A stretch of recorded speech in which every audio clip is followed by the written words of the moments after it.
From the Hyzon Broadcast Studio, it's the Amped EV Podcast.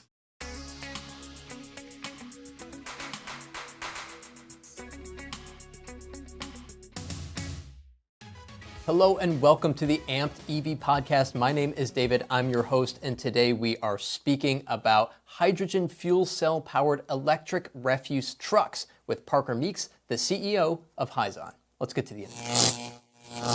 Parker, thanks so much for joining us here today. I know you're a really busy guy, especially having just a month or so ago announced this big announcement at Waste Expo. We've got North America's first hydrogen fuel cell powered electric refuse truck. That's pretty incredible. It's also, it's scary stuff when you're launching a brand new product that, a region has never seen before. So really want to kind of dive into some of the details here.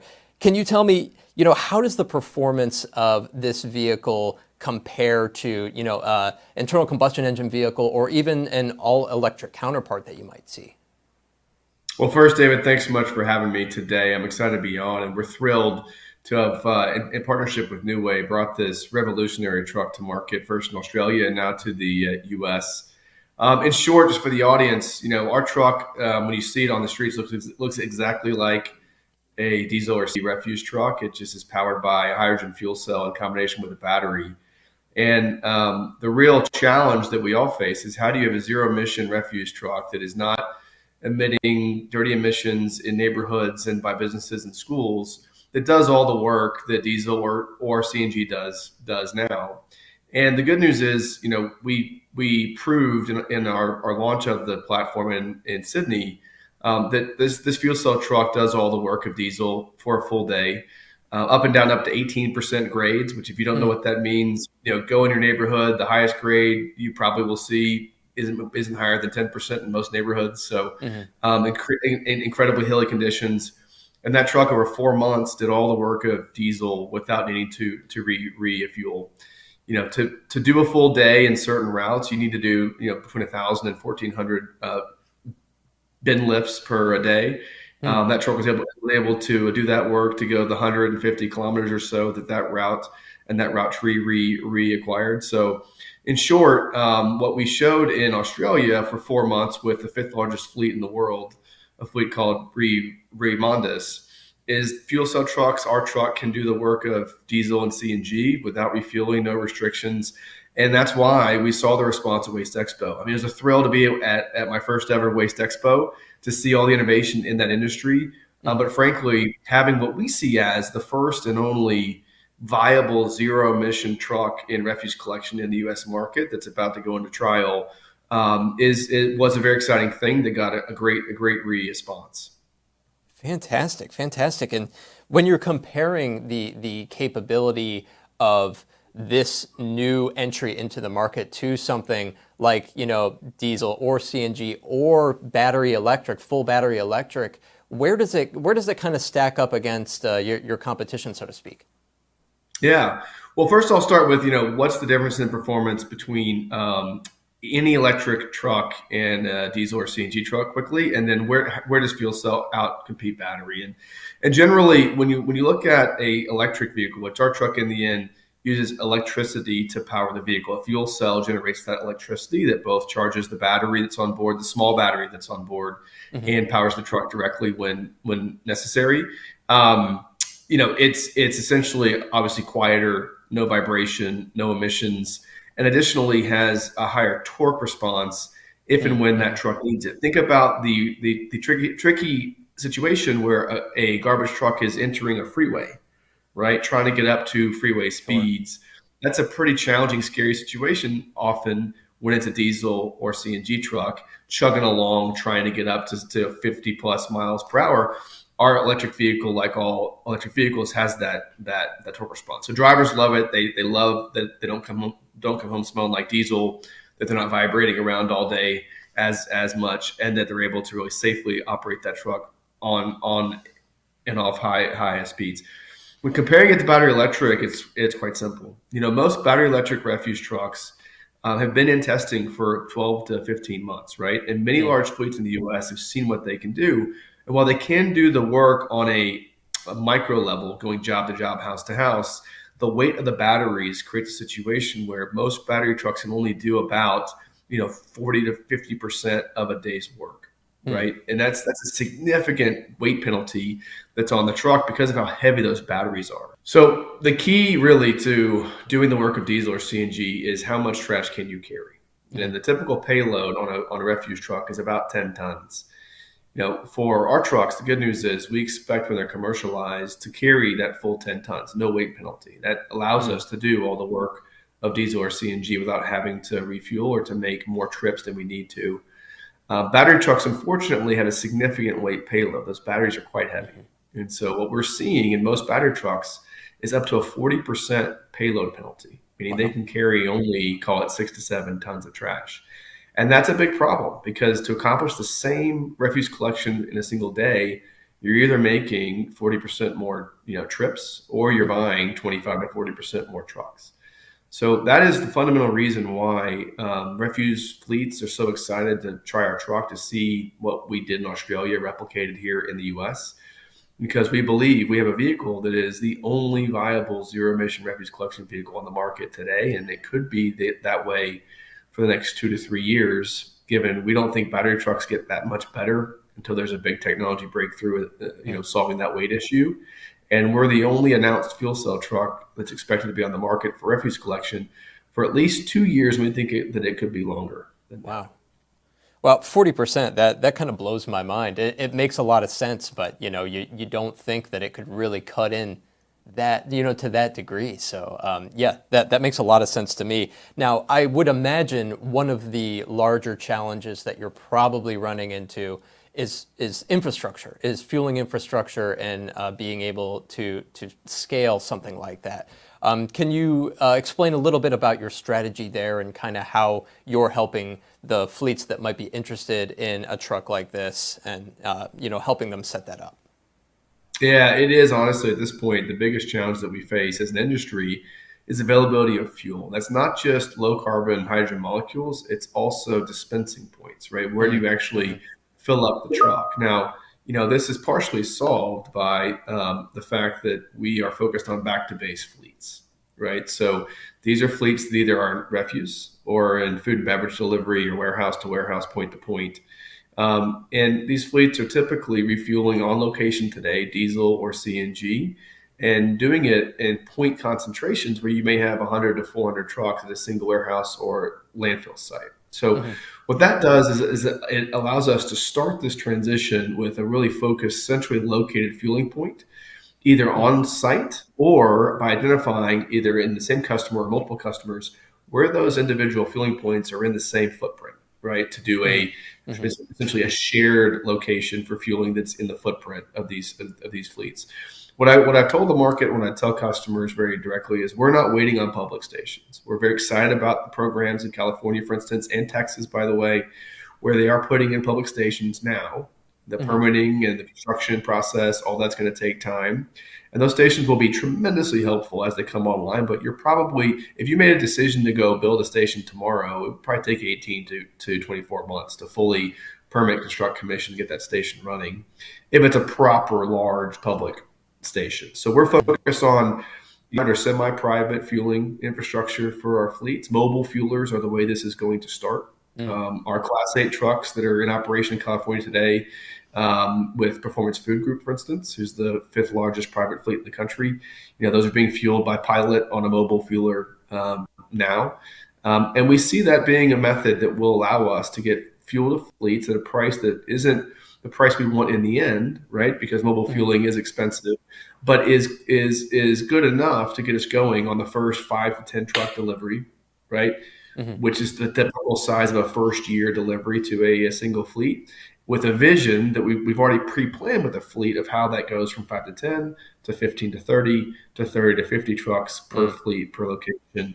And then you're pre-planning that expanded fueling capacity with the time to permit and to install it. So this is going to be an evolution. We need fleets that are committed to this thing, right? And that are willing to maybe not pay diesel parity today, which they can do on a small number of trucks, but that are willing to to share the burden on the upfront, and Yeah. because we show them with our fueling partners a clear vision as to how this gets to diesel parity over time. Sure. And so, I feel like for a lot of people, that fueling infrastructure is probably the first challenge that is going to come to mind when working with hydrogen. I'm sure there are lots of other challenges with it being relatively early days for the ramping up of hydrogen fuel cell powered vehicles out there. Are there any other challenges that maybe are unexpected, and how are you addressing those challenges? Honestly, I mean, the biggest challenges we face is just educating our customers on hydrogen, the use case, how it works, and where it's best suited for their fleet. That starts with, operational capability. Where's the sweet spot in the fleet route tree where hydrogen should be the best solution for zero emission, and that aligns best with their goals and the operational capabilities of their teams at that warehouse or landfill level, right? Because when it comes down to it, this is not about hydrogen for all, right? There are places where renewable diesel makes the most sense, places where battery could make sense. So what's exciting is we're finding that the portion of the route tree that fuel cell is best suited for is actually growing, right? About a year to 18 months ago, I would have told you, we think in the end, half of Class 8, for instance, should go fuel cell because of distances and weights, right? That was when we believed battery could do 300-mile range, when we believed it could carry heavy things further, when we believed weather had moderate but not massively impactful impacts on battery range. And what we found, what our fleets have found, is actually 200 miles appears to be the break point for battery, right? And so what that's done is there's a massive amount of market of between 200 and 400 miles, right, in the Class 8 space. Before you get to the refuse market, which at this point, only fuel cell appears to be able to do from a zero standpoint. So big part of the challenge is just educating fleets and being openly collaborative to find the best solution for both of us. That's where we focus. The second challenge is on safety, right? Proving the safety of hydrogen, because in the end, hydrogen is actually quite safe in a on-road application, designed and built and tested and validated well.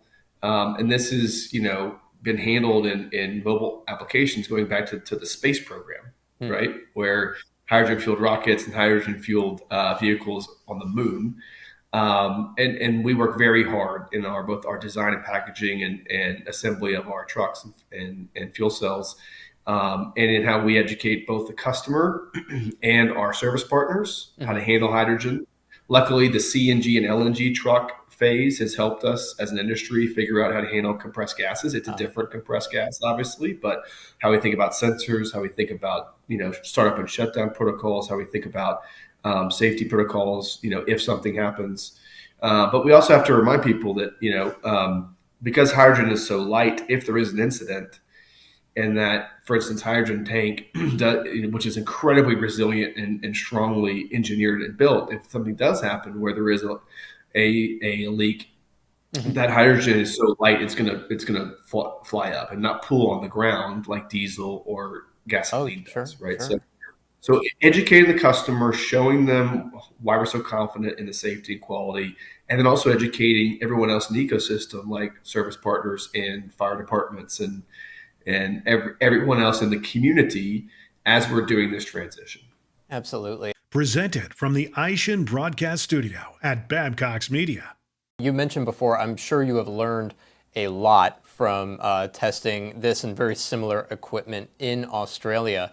What are some of the big learnings that you have gained from testing similar equipment in Australia? And then how have you had to kind of adapt your strategy for the North American market?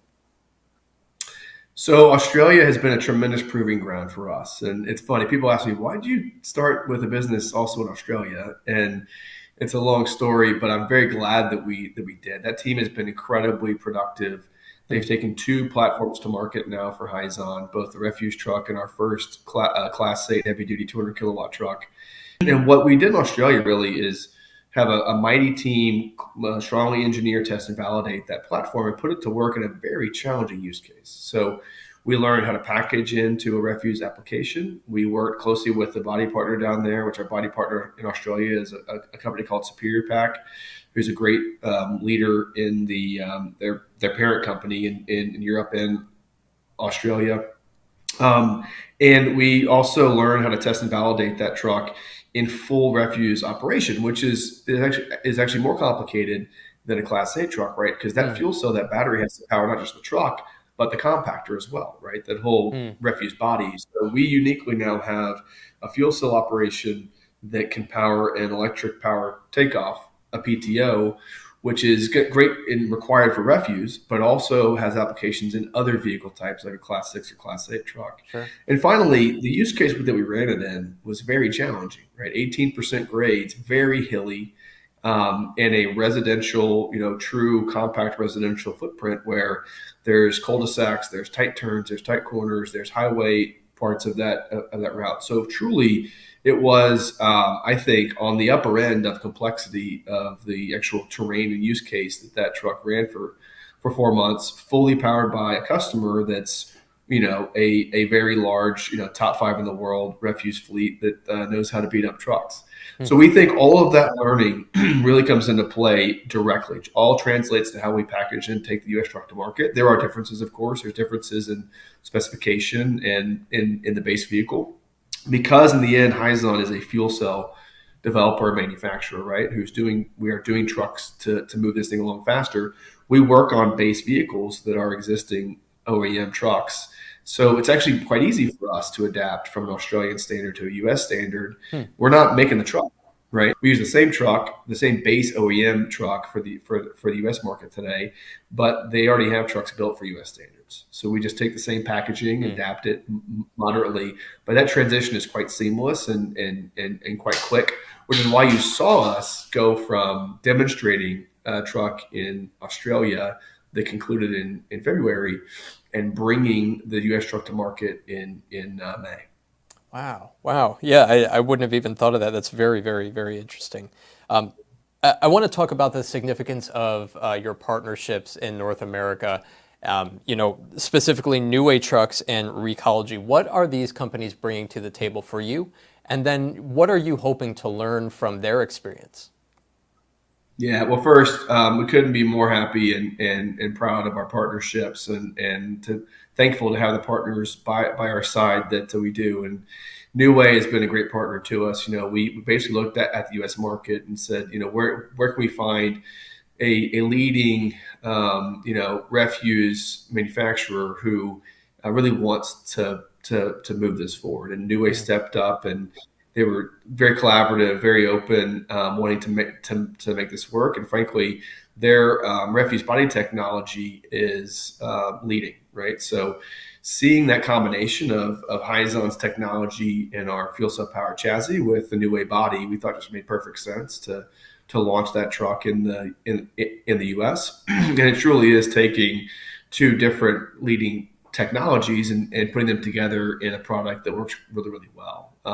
But that doesn't matter if we don't have customer partners who are going to bear the burden of demonstrating, right? And Recology has been incredibly helpful to our industry for a long time, right? They've been demonstrating new technology and trying to push the boundaries as a customer. They're a leader in the West Coast in refuse collection and very focused on sustainable solutions. And when we first started to show that truck privately when it was in development to various fleets, there's a number of fleets that are really excited, right? And there was a bit of a competition, frankly, to be first, but Recology pushed really, really hard because that they wanted to take the burden of being first out of the gate. And we're very thankful and excited to launch that truck and trial with Recology soon. So they're going to be the first ones to put it through its paces in California. And we have a very full trial schedule coming behind that with the majority of the largest fleets in North America in that trial schedule. And we're excited to have both private and public fleets as a part of that. So that truck's going to be busy. And Recology, we're very, very thankful they're going to be the ones to get it going first. For sure. That's fantastic. Now, can you give me any insight into, what are your plans for scaling this technology? Is there a date in mind? What do you think you're capable of in the next, few years here? Yeah, well, look, I mean, what we're excited about is assuming that the truck performs the way that the Australian sister truck performed, right? Assuming that it can do all the work in trials that we think that it can, we're anticipating significant demand for that truck. There's real ambition and drive, not just by the refuse fleets, but by the end customer, right? And what people need to remember is the end customer oftentimes is a publicly funded county or city that is contracting refuse collection services, be it for residential, for industrial. This automated side loader application that we're currently using that has the arm on the side of the truck to pick the cans up from the street, basically, right? Mm-hmm. That's going to be a residentially focused application. It's the highest growth configuration, that side loader, in the refuse market today in residential.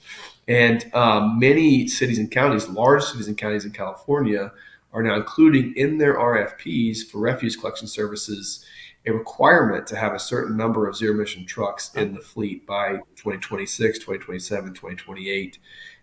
That's what's driving a lot of this as well, is it's not just the refuse fleets who do have ESG goals and do have ambition. It's the end customers at the city and county level. And these are some of the biggest cities and counties in the estate. So I think the scale potential will outstrip our ability to manufacture for some time, assuming the truck works well, given the fact that there's no other viable solution on the market, we think, for the next 2 to 3 years that can do the work of combustion without having to refuel. And our plan to scale is simple, right? We have very strong relationships through our customers in their supply of base vehicles. So that we use existing OEM cab and chassis for the base vehicle itself. These customers typically have those on order straight from the OEM through dealers, so that de-risks our supply of cab and chassis. Our body partner, New Way, is the largest private manufacturer of refuse bodies on the market, so we're quite confident in their ability to scale alongside us. And Fontaine Modification is our third-party assembler who actually assembles the base fuel cell vehicle for us, where we deliver the fuel cell and all the componentry around it. And Fontaine is known for this, right? This is core to their business model. They essentially play a key role in new technology. They did this in CNG and LNG and battery electric, and now in fuel cell with us, where they have 11 manufacturing locations across the U.S. Charlotte, North Carolina is where our trucks, both on the Class 8 side and the refuse-based vehicle side, will be assembled. That facility, we're comfortable, has all the capacity we need to get all the way through our cash flow break even as we scale. So in our view, the supply, there's always, to be clear, there's risk, right? There's always risk in supply chains and everything else. But we see the market, assuming our truck performs the way that we expect it to, that the market demand is there, that our partners from the third-party assembly side to the customer-led base vehicle supply to the body side are all lined up around it, and we'll be able to scale this at the right pace as we confirm these commercial agreements, hopefully through trials, and then get to the fun, hard work of actually manufacturing vehicles. Oh my gosh. Well, Parker, I know you have a lot of work ahead of you, but it sounds like you've got all the pieces lined up exactly where you need them. So I'm very excited to see how far you're able to take this technology, and hopefully we can connect down the road. And once you've got your legs under you there and see how far you've really taken this. This is fantastic. David, look, I really thank you for the opportunity to share our story. I couldn't agree more. We are so thrilled to have the opportunity to bring this leading fuel cell technology to market in truck applications that work really, really well for customers. I'd just like to say that, in our view, the transition's starting now. The market's ready. We are ready. The fuel is coming. And as long as we all keep working hard together, we are going to make this thing happen as we prove that zero-emission technology can actually work. So thanks so much for making time for me today. Oh, 100%. Anytime. Thank you so much for your time. And we'll see you soon. Take care. Take care, David. All right. Fantastic conversation with Parker there. You know, anytime that you are bringing new technology to the marketplace, there's so much to consider. There are so many challenges that need to be addressed, but it sounds like Hyzon has a great handle on it. So I cannot wait to see where they take this down the road. Thanks for joining us. We'll catch you next time.